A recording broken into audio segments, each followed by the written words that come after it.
Previously on the Family Matters series. Hold on. What are you even doing right now? First of all, you're dry snitching. Lord, can you work on my humor? Help me. Kinda dry. It's very dry. It's very Actually dry. beyond dry. It's brittle. Y'all don't judge me. We all got bad habits we need to work on. I had a few breakdown moments where, I just cried to you, cried out to the Lord. I just felt like I was failing as a mom. And revealed that he was calling her to step away from her full-time job to be in full-time ministry with me. We're going a little bit deeper as we go. Okay. So the next question is, when did you feel the Lord leading you into full-time ministry together? And how has that been? I mean, when the question says together, I would take it back to last year. I was employed, not with the ministry. I was employed and I was working at home virtually so I could still homeschool the girls. And that job in itself was an answered prayer. 100%. So I had been with that job for what, 4 years? Almost like 4 years. 4 or 5, yeah. And I loved it. I loved the company. The owners were our friends. We loved them so much. And it was just a blessing from above. I had prayed for a job just like that for so long, and the Lord answered. Long story short, after a lot of praying and breaking down, because I did have a few breakdowns, it was probably one of the hardest, if not the hardest moment in my life, because I just felt like I was failing as a mom, because I really wanted to give my girls my all, but I couldn't because I also had a job that was a priority. Which my boss, he was so gracious and he tried to work with my schedule so many times to make sure we had what we needed. And a lot of companies and bosses do not do that. So I completely understand that is another blessing from above. But I got to the point to where I just felt like I was failing, and I had a few breakdown moments where, I just cried to you, cried out to the Lord. And he ended up, long story short, the Lord ended up moving me out of that position and bringing me on board with the ministry, which I had been praying, because I also wanted to be a part of the ministry more like I was in the beginning, because I wasn't as present in the ministry, helping you at the events, because it was just a lot with working, homeschooling, home life, like being a mom and just everything. It got to be a lot. So I wasn't able to be there like my heart wanted to be. But he made it happen. So I was praying for that. And then I didn't know, this is a part of the testimony that we might share. We're not going to share the full thing. That's why I'm trying to share like bits and pieces. Yeah. But he had been praying on his end that the Lord would bring me, well, he was praying for help, period. Yeah. But he was also praying for help from me, that the Lord would bring me onto being able to help him with the ministry. But I didn't know that at the time. So we didn't know what each of us were praying. Like, I didn't know he was praying for that. He didn't know I was praying to be more involved with the ministry. Yeah, so it's really the Lord aligning our hearts. But, I mean, for me, I would say it goes back to the beginning, because we started together. Yeah.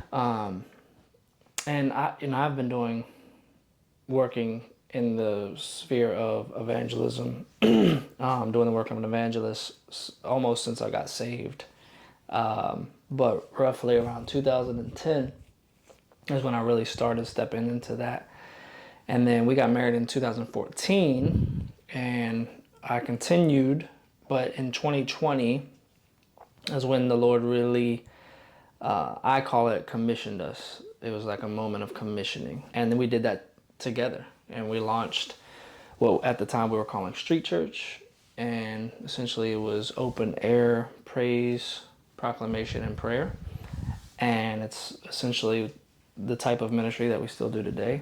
And but we started that together. And so I take it all the way back to then.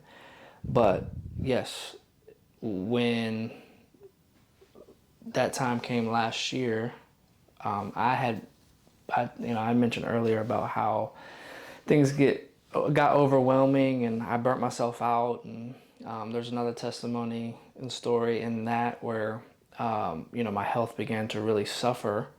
Not last year, but the year before last. So what was that? 2024. 2024. Health, really began to suffer. Personal health, physical health, and in 2025. In the beginning, I had been praying, like asking the Lord for help, but really, I couldn't get her off my mind in regards to that help, and so my prayer was for her to be more involved, and we didn't know I didn't know what that would look like if God answered it, but I was just asking God to make her more involved, and then the Lord revealed that He was aligning both of our hearts, and then revealed that He was calling her to step away from her full-time job to be in full-time ministry with me, which then was exciting, but then also followed with a It was huge. It was a difficult huge step. season of Yeah. trying to make up the funds and raise the funds to make that possible. And the Lord we're not fully there yet, but the Lord has slowly got us to a financial place where it's possible. Amen. Maybe we'll give that full testimony in another video. Yeah, so for me, it was back in 2020, the start of it, but culminated in 2025 last year. Okay, next question. What is the best part of your ministry?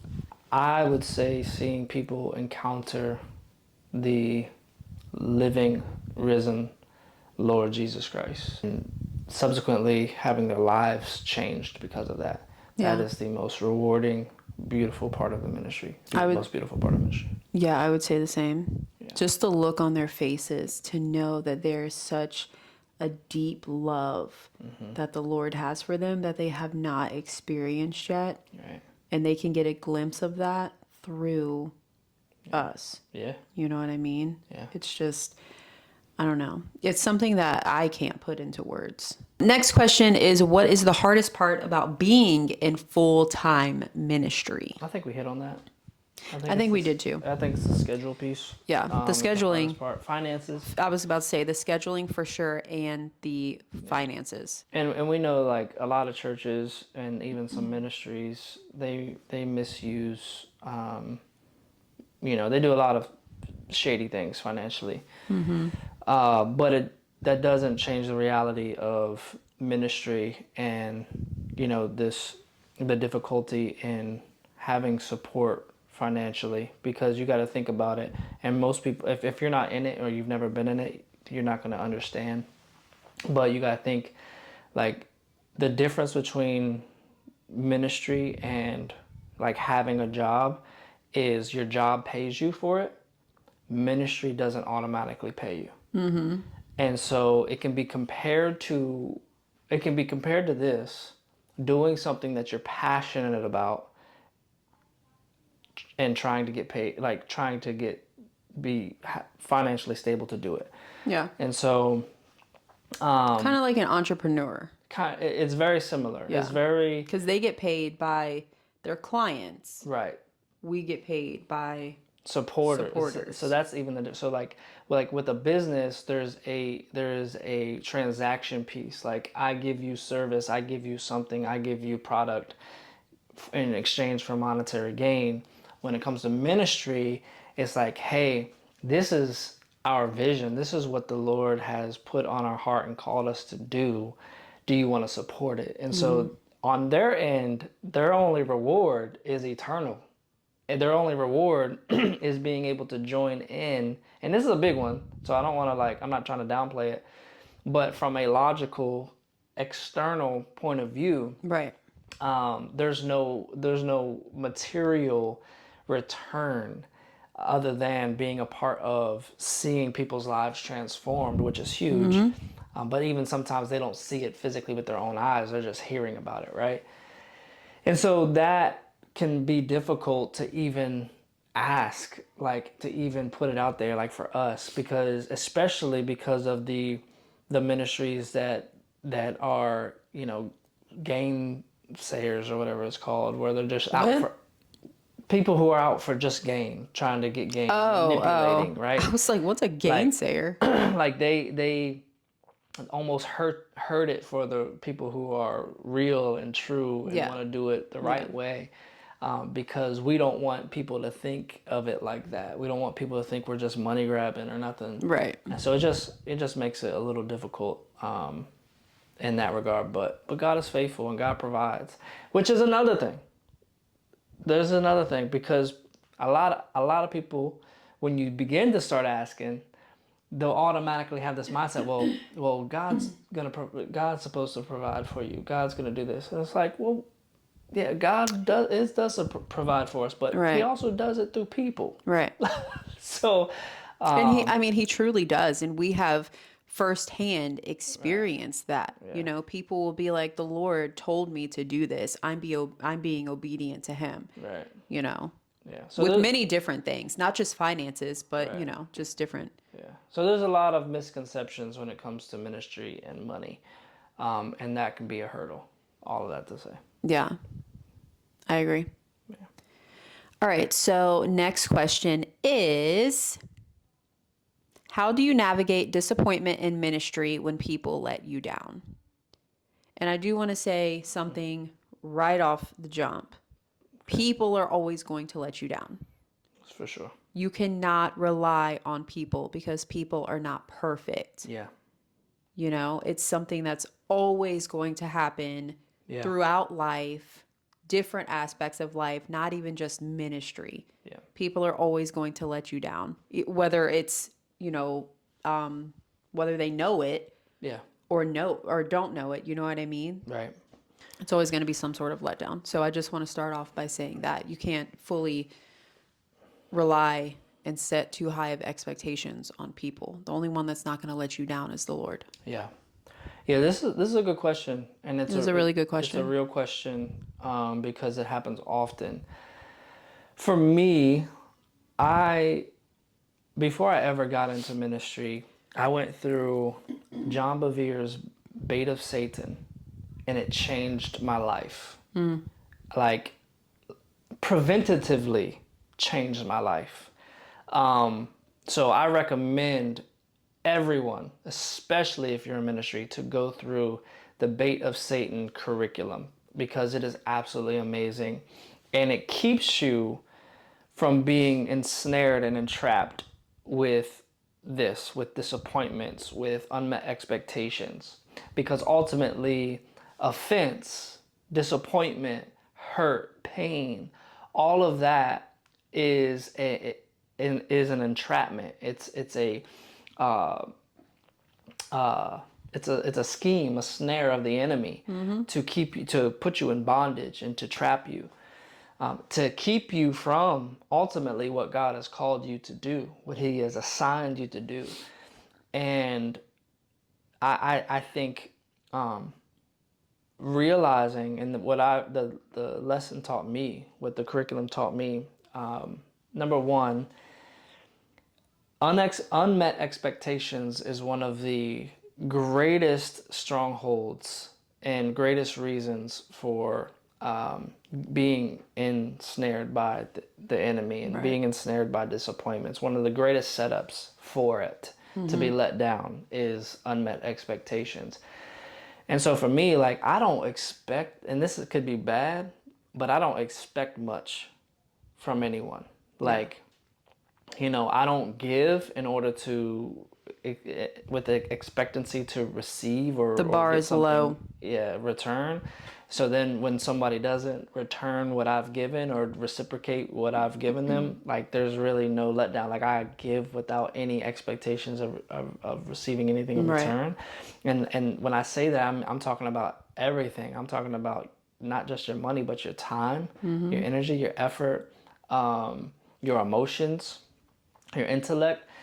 And sometimes, you know, that, you know, can set you up for disappointment still, but Yeah, because it's still, I mean, it still it can still sucks sting. Yeah. when, you know, you're giving what you feel like is so much, like you're Right. giving your all to somebody or people or whatever, Right. and it's not being reciprocated. Right. But not expecting anything in return, like doing it as unto the Lord, like doing it for the Lord, Right. will keep you from a world of heartache and pain and suffering. That's good. Do it for the Lord. Don't do it for the people. Right. Now, when people do let you down, how to navigate that disappointment. And this is sometimes easier said than done, but taking that posture of Christ, like on the cross. Father, forgive them. Check this out. This second part of that is critical. They do not know what they do. I have realized that majority of the times that somebody does something that hurts you, it was unintentional. They don't even know they did They it. didn't know they did it. They didn't mean to do it. And so most of the time, the offense or the disappointment that you are carrying from other people, they don't even realize happened, Right. and so, Now, there are times where people are just straight up yeah, there are times wrong. where people In are the just wrong. wrong and unapologetic of their wrong. Right. And that's a different scenario. But Right. most of the But time, most of the time, it's they don't even know. unknowing. They don't even know. And then even some of the times where they do know that they hurt you, um, and they're maybe they're not so much unapologetic of the fact that they hurt you, but maybe they don't agree with how they like with your assessment of the hurt, and that's hard to navigate, like for real. I mean, there's been conversations that I've had with folks, whereas you just come at it from two different angles, like what you see that I said and what I see in your response, like they just don't meet up, they just don't line up.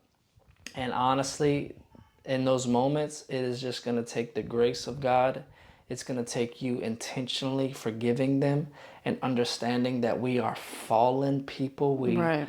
We are all in need of the grace of God. And the scripture, and I know I'm going long, but I think No. this is important. Talk about it. The scripture that really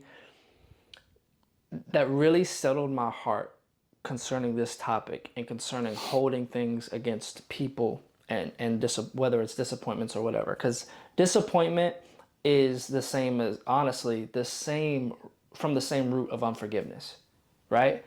And so it's a branch from unforgiveness, disappointment. So if you're carrying disappointment, you're still carrying the root of unforgiveness, and so it needs to be cut off. That's good. And unforgiveness, for me, can be dealt with by this one passage. And it is the passage where Jesus is sharing a parable. And it is the man who owed this businessman, or he owed this judge, I forgot the exact number, but it was an extremely high number. He was unable to pay it. It was such a debt that he could not pay it. He either had to become a slave, or he had to be, because of the laws of that time, he had to be imprisoned, right? And he goes before the judge and he pleads for mercy before this judge, for this debt that he could not pay. And the judge has mercy on him. Well, the same man goes out and he finds somebody who owed him about a day's wage. So this man had a debt that he could not pay. It would have took lifetimes upon lifetimes to pay. And then he gets forgiven, and then comes across another man who owed him what was equivalent to around a day's wage. And he grabs him by the shirt and he lifts him up and he says, "You better repay me. You better repay me." And people go back and tell the judge about how he acted, how he reacted. And the judge looks at him. He said, "Didn't I just forgive you of this debt that you couldn't pay? How come you are holding this debt against this person and couldn't release them and forgive them?" And Jesus was using that parable to describe how we have all been forgiven of a debt of sin that we could not pay, but yet we hold on to a few things that people did us wrong in, or a few sins that were done against us, completely disregarding how much we have been forgiven. And so the whole parable, the whole story is Jesus trying to get us to realize that if you can understand how much you have been forgiven by God, how much grace and mercy you have received by God, then you will be able to forgive your brother or your sister or a person of the sins that they have committed against you. Because when you compare the two, when you compare the 1 to, let's just say 10 sins a person has committed against you, compared to the millions of sins that you have committed against God, and now He has forgiven you. And then He asks you, why couldn't you forgive them? And I believe that's why Jesus said, if you cannot forgive those who sin against you, your Father in heaven will not forgive you of your sins. I believe that's why He said that. But nevertheless, it is a difficult thing to navigate, but it is essential for your growth, for your freedom, to cut that root of unforgiveness and to free them, release them of that debt. And a part of that is releasing them from the disappointment that you're holding on towards them. Amen. That was good. I digress. I do want to read the original question because I shortened it. Okay. I'm going to admit I shortened it. I feel like you answered it, but the original question was, how do you navigate disappointment in full-time ministry when people let you down or when the church doesn't show up the way you hoped, while still protecting your heart and continuing to serve in love and faith? And honestly, I feel like you still answered it, because no matter where you're at, whether you're in full-time ministry, whether you're out of full-time ministry, Right. people are still going to let you down. Right. It's the same principle. And when the church, and when the church doesn't show up like you hoped, there goes those expectations. Yeah. Like you hoped, this is what you were thinking the church would do, the people. Yeah. People are messy, Yeah. you know, and then still protecting your heart and continue to serve with love and faith. I believe that ties into you don't do it for the people, you do it for the Lord. Right. So if the Lord has called you to this, if He is, you know, if He has you in full-time ministry, if He has you serving, then you do it for Him. You keep serving in that same love and that same faith. Right. So I'll add to what I originally Yeah, you said can. as Yeah, well, you can add to because it. That gives a couple more layers to it. I just wanted to make sure I Yeah. read that full question because I knew there was more. Right. And this came Okay. from an actual person. This wasn't something that I added. Okay. So I'll say this.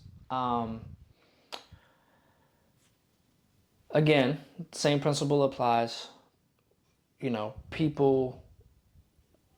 People are fallen. We're fallen in nature.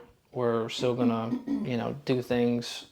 We're not gonna do things the right way all the time. So holding on to those, to what people do, we have to release them. We have to forgive them of their sins, their debts, their mess ups, whatever. Right. But I would say the next layer, though, the first thing that comes to my mind is in regard to when the church doesn't show up the way that you wanted them to. One of the things that we teach in our training for evangelists and who are called to the ministry of an evangelist is you have to learn to be the one. You have to get comfortable being the one. And what that means is you have to be content to answer the assignment God has on your life, regardless of anyone else that comes to be a part of it. Because when God calls you to do something, He doesn't necessarily call the next person to do what He's called you to do. Right. And so you're not responsible for how they respond to your assignment. You're responsible for how you respond to your assignment. So if the church doesn't give you the backing or doesn't come and show up like you desire them to, maybe it's because God hasn't called them to that assignment. And we have to come to this understanding.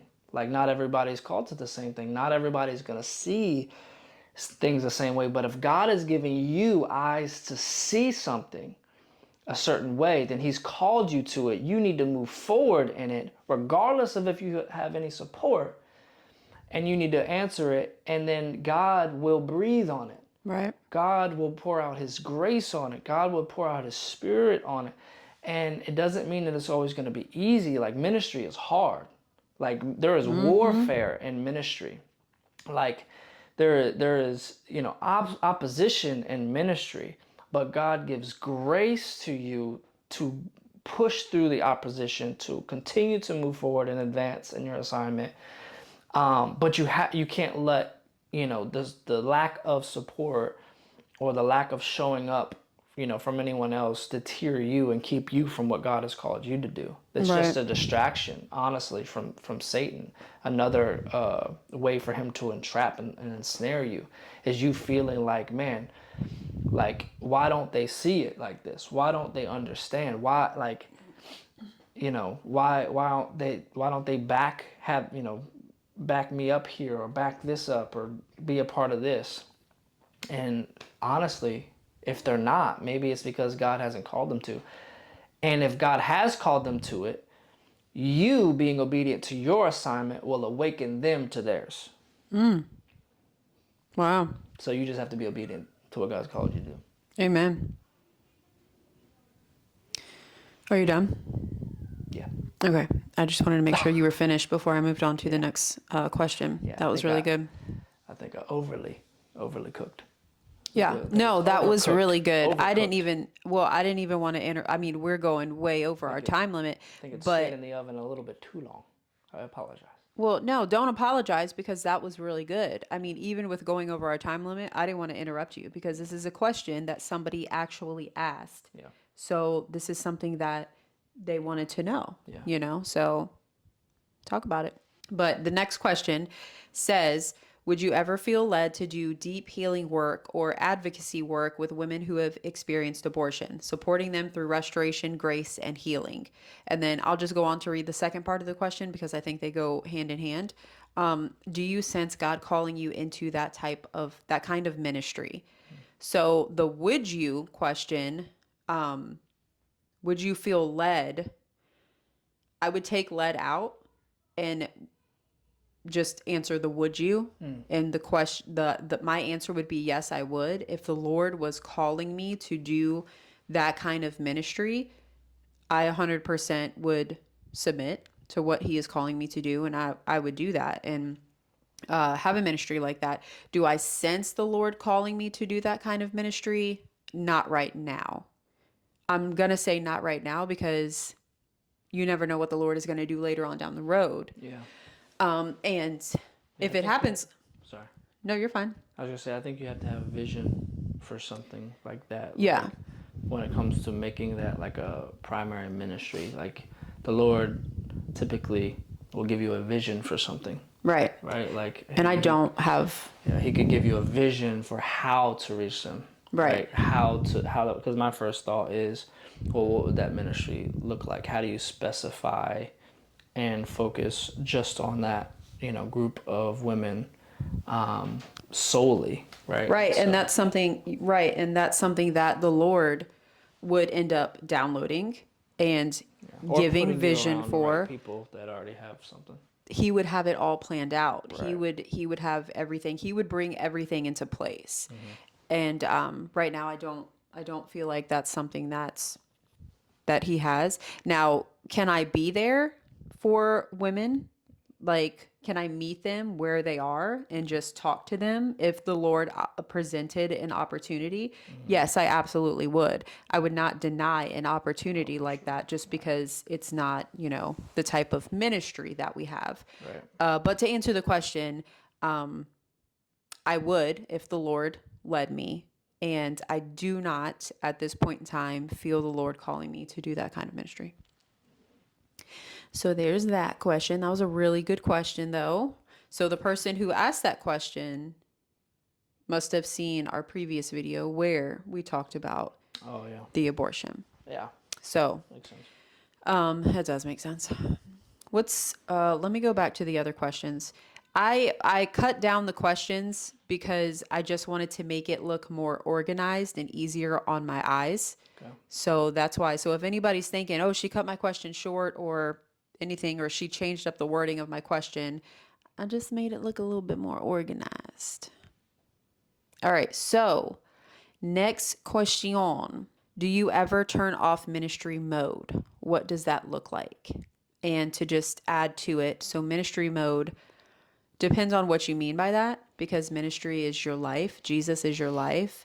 Ministry doesn't really get turned off. And I think we can use this past weekend as an example with going to the amusement park. We went to an amusement park, and there was the girls wanted a hat. So we got, hot. it was hot. Their faces were so red. And instead of buying sunscreen, we bought a believe in sunscreen. we bought we bought a hat, and we got them each a hat. Cute little visor. We were checking out, and we had to wait there for a while because there was some sort of complication or misunderstanding going on with the customer. We didn't know what was going on, but we were there for a while. And then the girl that was having the misunderstanding with the customer, she switched with, I guess, the supervisor or whatever the other cashier was, and she was ringing us up. And while she was ringing us up, she kind of like spaced out at the end, and you could tell she was just like, Started crying it rocked her. and then ran off. And she started, the other cashier was like, "Are you okay?" Because she could see she kind of like had this long pause, just completely spaced out. And she said, "Are you okay?" And she just completely lost it. And then, she ran off and started crying. So we stayed around. They had a little show going on, and we had a little snack. And then going out, we looked for her, and we were able to find her and talk to her and pray for her and just show her Jesus. Her name is Kanaya. Kanaya. She was definitely going through some heavy stuff, and I'm sure the customer relations and ordeal didn't help. Oh no. Yeah, but I could feel the heaviness. Oh yeah. Heaviness on her. So, yeah, pray for her. I can speak into this in regards to, because it's almost like two different types of ministry. So you have your like lifestyle, like everyday, like you are a child of God, overflow ministry, and then you have your planned ministry. Right. Right. So that's where I guess I'm thinking, like, where I'm saying, like, okay, so what do you mean by ministry mode? Do you mean like the ministry, the planned ministry, or do you mean like lifestyle? Because that never gets cut off. Yeah, the lifestyle never gets cut off. It's constant. But then the planned ministry, which is more like organized, like it's more organized. Right, which we talked about that earlier. Yeah, it doesn't shut off for me. But We talked about that earlier. yeah, or I shouldn't say it doesn't. I should say very rarely, which is is probably the problem. Honestly. Yeah. Yeah. So, Yeah. but you're getting better. Trying. It's not as bad. Trying to. It's I'm not gonna as be bad honest. as it was. I'm just gonna be vulnerable and keep it real. I love the Lord, so like it all overflows from my love for the Lord and my love and desire to see people know Him as I have known Him. Right. I oftentimes feel like Tony Stark. The world. Like for real. Like we were big into the Avengers in that in those first few phases, right? And I'll tell you what I mean by that. So like Tony Stark basically committed his life to one thing. His thing was protecting the earth. Like there was a moment where he talked about like if he could, he would put a suit of armor around the world, right? Like that was his dedication. That was his commitment. And for me, it is serving the Lord and seeing people like come to Christ. In the moment, in the end game, after Tony saved the day and he snapped his fingers, Pepper looked at him and she says, "You can rest now." And I've never had a line of a movie hit me so hard in the chest then that line right there, you can rest now. Yeah. And I honestly feel like I will never fully be at rest until I'm with the Lord. Like to where my mind and my heart stops, like honestly. So it is what it is. If that's wrong, I pray the Lord corrects me. If not, keep on going. So this is gonna be a hard switch. Okay. But it's now going. We're ending light. Okay. So, well, actually, sort of light. There is a question that somebody actually asked. Okay. This is somebody that I do not know. Okay. They asked us how to nicely cut off a friend. What? Yes. And now let me How just to say, nicely like, cut you off a just friend? laughed, My bad. but this could be something that they are Yeah. struggling with, and that they're really trying to find, Okay. the heart to do. Don't Yeah. know the situation, but they asked how to nicely cut off a friend. Now, I'm going to leave this question to you Okay. because we know. So, I'm a realist, so I keep it real. So don't take my my directness as an insult or anything other than I care, right? So, but I'm also a troubleshooter. So what I typically do in everything is I go down the line, right? I go down the line of possibilities, and at some point, hopefully, you land on the correct possibility. So, my first thought, how to nicely cut off a friend. My first thought is if you are cutting someone off, then they are probably not your friend. Either they're not a good friend to you or you're not a good friend to them. All right? I know that might ruffle some feathers, but that's my first thought. All right? If it don't apply, let it fly. But I think I've never heard that, but I like it. I think it's something worth considering. If you are cutting them off, if you are trying to cut somebody off, then really assess whether or not they are your friend. I think it's really hard to answer this without context keep and going. detail. I'ma keep going. But there's also a biblical way to go about a friendship if like a friendship is struggling. Like if you're struggling with your brother or sister in Christ. Yeah. Oh yeah, of course. So are you gonna mention that? We'll get to it. Okay. I'm going one by one. All right, go one by The way one. my I know brain is he's working. he's got a list. The second thing that I think about is if this person is indeed a friend. So the first assessment is whether or not they are actually a friend. And if they are an actual friend, right? If you guys are close, you don't really have any problems, but maybe the reason you want to cut them off, I guess that would be the question that we're trying to figure out is why you want to nicely cut them off. Right. If the reason is because they don't line up with the lifestyle you're trying to live, right? Like, let's just say you're trying to live for the Lord and they are not, and that's why you want to cut them off. I would say in having a conversation, honestly, I think the answer to this, and regardless of the scenario, I think is having a conversation for real. And having a conversation is oftentimes one of the hardest things to do because it invokes confrontation, which is one of the things that we like to do the least, most of us. Right. And if you're trying to cut a friend off and you got to have a conversation about that, I mean, unless God can do anything, unless you were prayed up and God is smack dab in the center, which I'm not saying he's not, that conversation can go sideways real quick. But sometimes you just gotta rip the Band-Aid off. Like, right. I'm not saying don't do it, but I'm saying either way. Because I'm gonna tell you this: the longer you tiptoe around it, the more you're just prolonging the worse it's gonna get. Whatever reason that you are desiring to cut this person off. So again, conversation.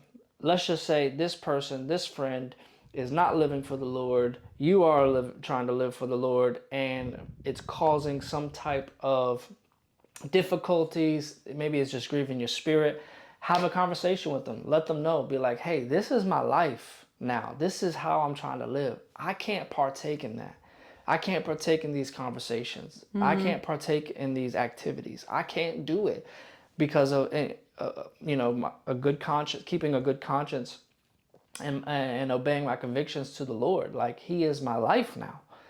And if you're not okay with that, then unfortunately, like we're probably gonna just have to go separate ways. I still love you. I still be here for you, but we just can't be as close. And Right. that's the thing. I think when it comes to nicely cutting off a friend, I feel like it has more to do not necessarily with friendship, but it has to do with proximity.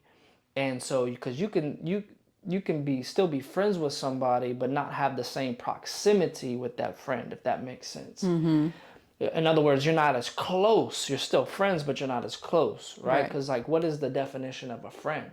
Like, a friend is somebody who's there for you, somebody who has your back.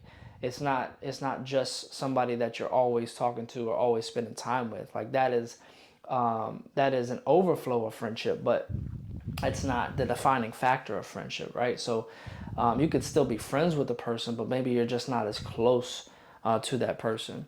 Now, I got some, as far as cutting off a person nicely, I mean, I got some, some things you can do, like depending on the scenario. I mean, just become overly radical. Goodness Just gracious. become real extreme about everything and about the Lord. Stop And it. That is I'm telling you, not the way it to will go about it. weed people out of it. I'm telling you, if this is the scenario, it will weed people out of your life I mean, because that actually, I'm people pretty will sure get that's what I tired. did. People will get tired of hearing about it, I'm right? pretty sure that's what happened. Well, actually, I take that back because I had close friends that I hung out with, but it was a different lifestyle. Yeah. And then I came to Jesus. But you weren't trying And to they cut just people kind off. of It just like, happened. no, it happened. Naturally. That's what I was going to say. I think it just happened naturally. Yeah. So if it's a Not intentionally. if it's a difference in lifestyle, like if you just gave your life to the Lord and you're trying to live for him, like that's going to show. Yeah. And they're just going to like naturally Yeah.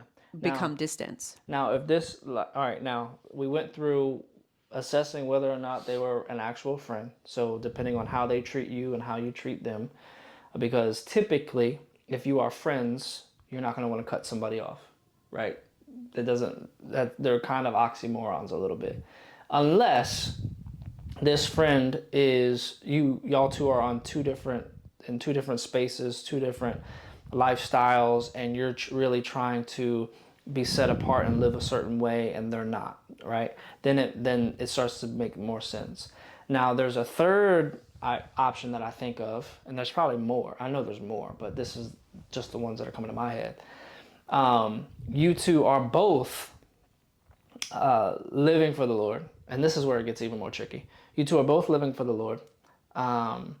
You're both kind of in that same sphere and space, but for some reason y'all are always at odds, right?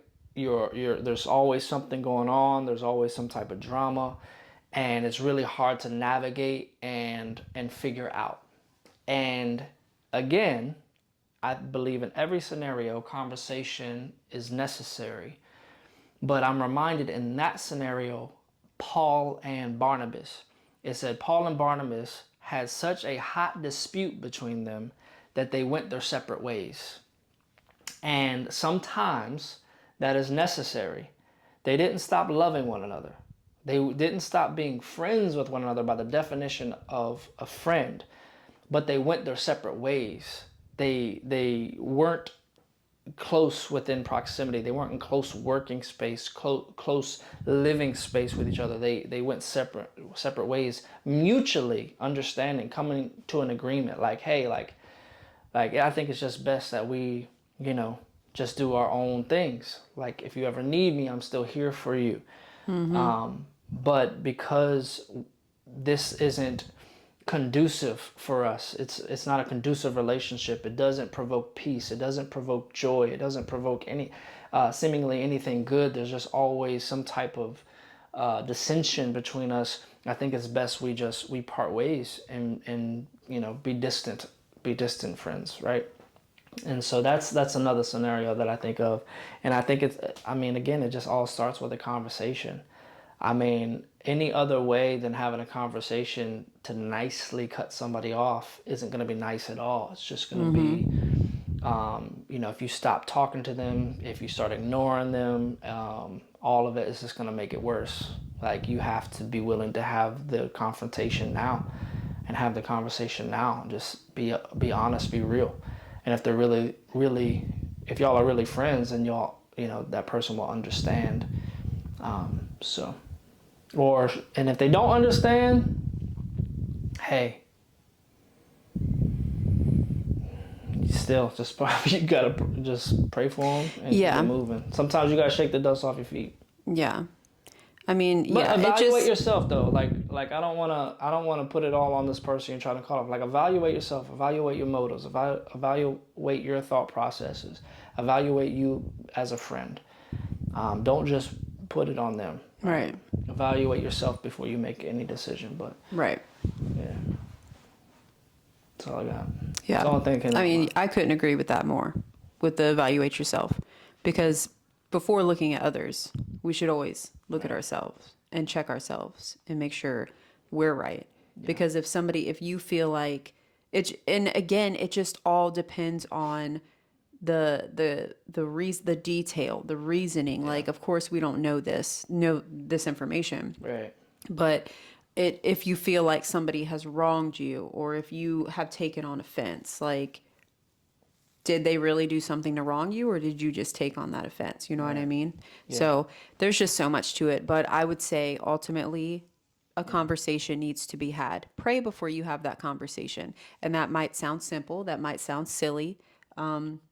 It sounds silly to some, maybe, but you will be completely surprised with how the Lord shows up Yeah. when you let him, when you allow him, when you give it to him. So, but we're going to go into some rapid fire questions. You got to answer quick. There's no like thinking about it. You just got to answer quick. But I already know I'm going to have questions to these rapid fire questions. Okay. That's just how my brain works. So, early mornings or late nights? Early mornings. I would say late nights.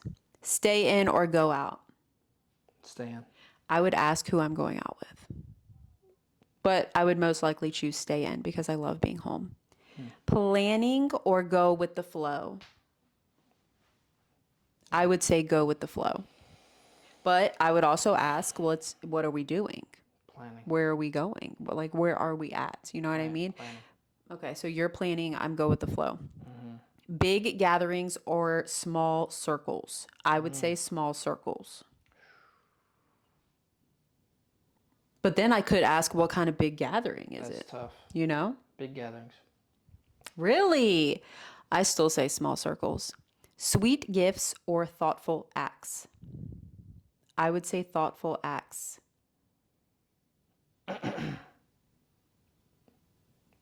Sweet gifts or thoughtful acts. Right. What's If a you want to sweet put it into like love language type style, gifts or acts of service. Yeesh. Acts of service. That's a tough one. I mean, are you more of a gifts person, or are you more of a thoughtful acts of service type of, like, I love when you do the dishes. I don't know. I'm physical touch. That's not okay. Yes, but sweet gifts or thoughtful acts, if you could choose one. This is rapid fire. I don't know. You're not supposed to think. I don't All right, know. last one. Phone calls or voice notes? I would say voice notes because I don't like phone calls. I don't like being on the phone. Oh my gosh, you have like Phone such calls. deep sighs. Phone calls, because voice notes sometimes are too long. You might as well just be on a phone call. Like, when the voice note is 5 minutes long, you might as well just be on the phone. No, because you can listen to the voice note whenever you want. If it's a phone call, you have to actually stop what you're doing and give that person your full attention. That's true. 100% voice notes. Yeah, voice note. I'm gonna go voice note too. Yeah, But just keep them short. same. Anyways, that's all the questions. Thank you for everybody who sent in questions for my birthday. I finally got to do my birthday Q&A. This video is probably so long, but it's all right. It is what it is. Sure. You only turned 40 once. Stop. Oh my gosh. No, you didn't. You're not beautiful. I'm not 40. Like, seriously. I know some women are like, don't let them know my age, but I'm not 40. You're the greatest looking. Oh my gosh. All right. Anyways, if you have any questions that you would like to send in for us to do on another video, a future video, drop them in the My comments birthday. for his birthday, for his 45th birthday. And I will keep track of those and we'll get that video done for his birthday. How do we end the video? That's all, folks. I I was trying to figure out how to do that. My head couldn't compute. That's all, folks. I don't know how to do that. I don't even know if I did it right, but I tried. We love you guys. Thank you so much for watching. Don't forget to like the video, subscribe to our channel, and share this video out. We will see you on the next one. We love you guys. Love you guys.